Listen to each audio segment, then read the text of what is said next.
Does your car feel like it's having an asthma attack?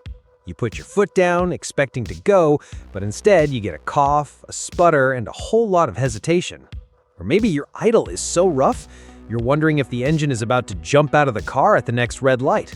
If any of this sounds painfully familiar, don't rush to your mechanic just yet. The culprit might be a small, unassuming sensor that's causing all this chaos. And today, I'm going to show you how to diagnose and potentially fix it yourself, right in your driveway. We're talking about the mass airflow sensor, or MAF sensor. And understanding this little guy can be the difference between a simple 10-minute cleaning and a wallet-crushing repair bill. So grab your tools and let's get to the bottom of this.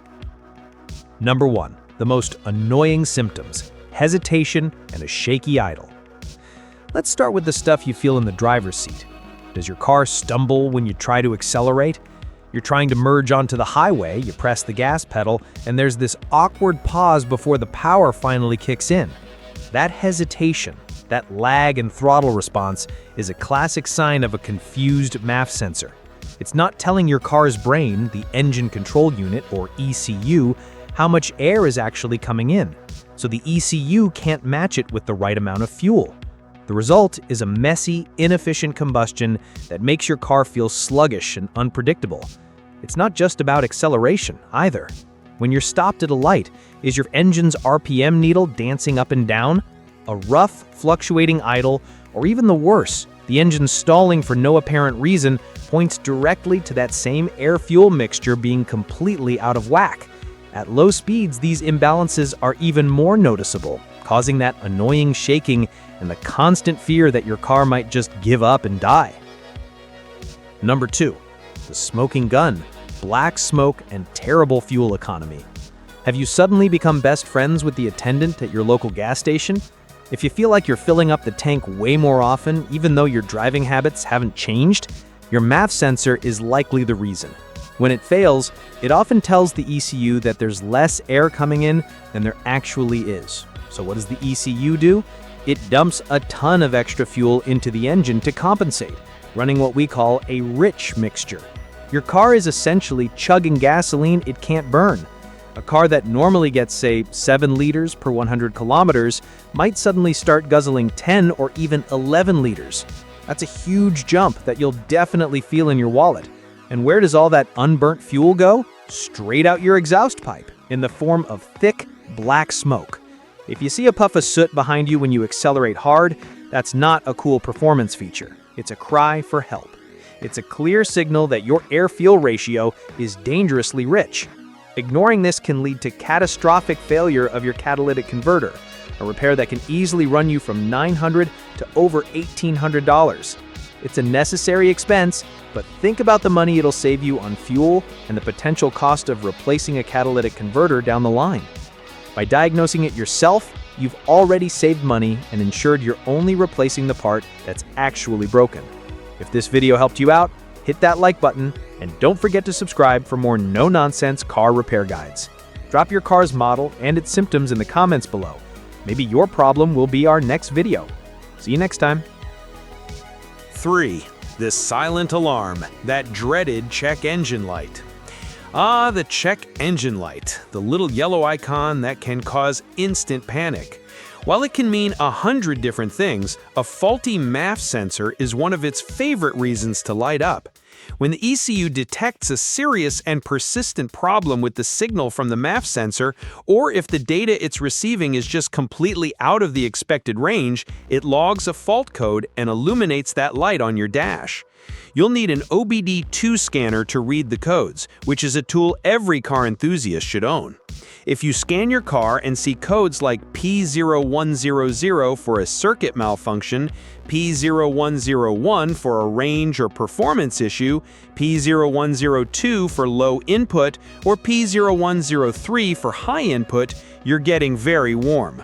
The MAF sensor is practically screaming that it's the source of your problems. While you can clear the codes, if the light comes back on with the same codes, you know the issue is real and isn't going away on its own.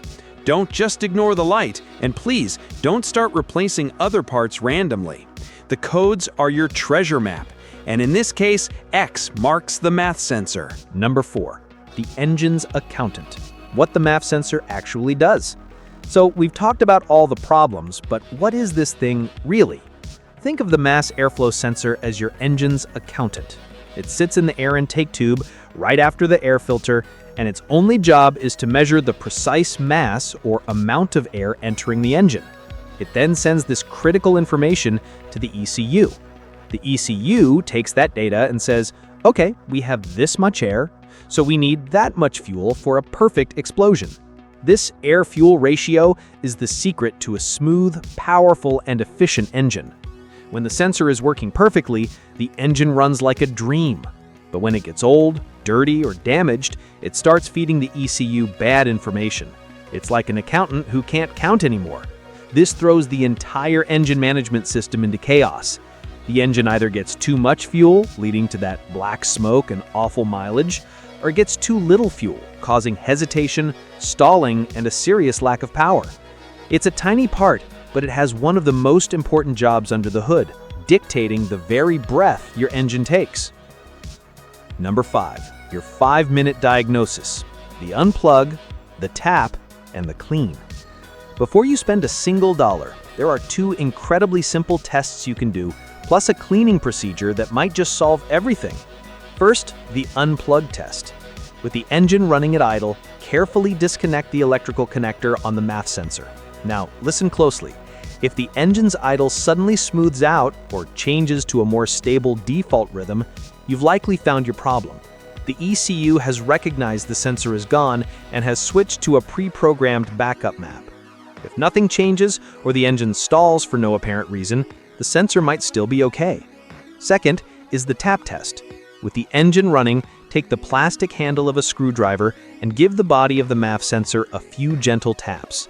If tapping it causes the engine to stumble, stutter, or stall, it's a sign that the internal electrical components are loose or failing. Now, if these tests point to a problem, your next step is cleaning. Never use brake cleaner or carburetor cleaner. You need a dedicated MAF sensor cleaner. Disconnect the battery, remove the sensor from the housing, which is usually just 2 screws, and spray the cleaner generously onto the delicate hot wires inside. Give it 10 to 15 short bursts from about 15 centimeters away. Do not touch the wires with anything. Let it air dry completely for at least 20 minutes before reinstalling it. Often, a simple cleaning is all it takes to bring it back to life. Number 6, knowing when to quit. Replacement and real-world costs. So you've done the tests, you've cleaned the sensor, but your car is still acting up. The check engine light came right back on, and the hesitation is as bad as ever. At this point, you have to accept that the sensor has reached the end of its life. The internal electronics are likely fried, and no amount of cleaning is going to fix a broken circuit. If the symptoms return shortly after cleaning, or if you're consistently getting those MAF-related fault codes, it's time for a replacement. So what's this going to cost? It really depends on your car. For most common vehicles, you can find a decent aftermarket sensor for around $60. If you insist on an original OEM part from the dealer, you're looking at a price range between $100 and $150. For some luxury or performance models, that price can jump significantly, sometimes reaching $240 or even $300 just for the part. If you have a shop do it, expect to add another $15 to $20 for labor, as it's a quick job. The total cost could be anywhere from around $75 to $180 on average. It's a necessary expense, but think about the money it will save you on fuel and the potential cost of replacing a catalytic converter down the line. By diagnosing it yourself, you've already saved money and ensured you're only replacing the part that's actually broken. If this video helped you out, hit that like button, and don't forget to subscribe for more no-nonsense car repair guides. Drop your car's model and its symptoms in the comments below. Maybe your problem will be our next video. See you next time.